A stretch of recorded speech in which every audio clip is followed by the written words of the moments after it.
Siguro na-wonder ka rin kung bakit nag-auto-deduct yung amount sa GCash account mo, no?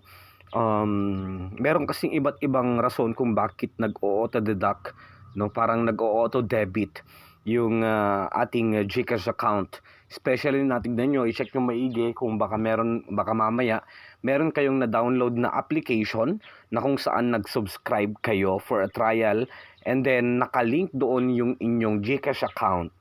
Pag natapos na yung kasi yung trial, automatic na i-deduct yung subscription sa application na yon, no, galing sa Play Store, no, mula sa ating GCash account. Parang nag-subscribe tayo for trial, and then pag nagkaroon ng laman yung GCash natin na sapat with the given amount na kung magkano man yung subscription sa isang application, no, auto-kaltas talaga yan, mga kaibigan. Isa lang yan sa nakita ko, no. And ganito yung pwede natin gawin. Katulad sa akin, mga kaibigan, nagulat ako, nagkarga ako sa GCash ko, na-download ko kasi itong dalawa dito, yung logo maker, logo designer, no.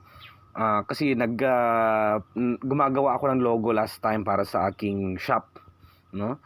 Nag-subscribe ako about 1 week for a trial version. Then hindi ko alam na nakalink pala doon yung GCash account ko for payment para sa mga subscriptions.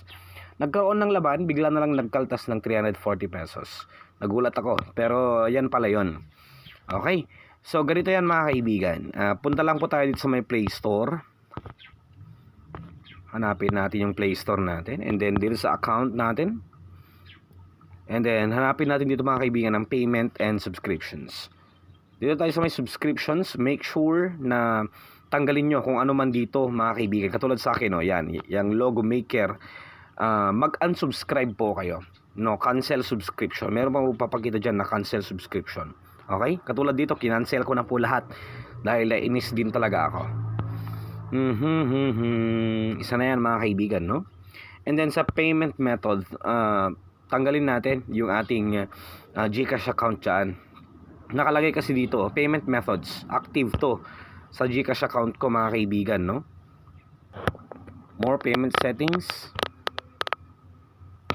Yan. I-remove nyo yung dito yung mga yung GCash account niyo na active para hindi siya mag-auto-deduct. Remove ko na yung GCash account ko. Remove.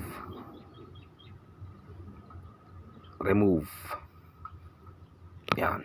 So, na-remove na natin siya, mga kaibigan. So, mga yan, hindi naman active yung mga yan. So, naka-remove na. And, okay na yan, mga kaibigan. Ganun lang po, kasimple yung pwede natin gawin, no?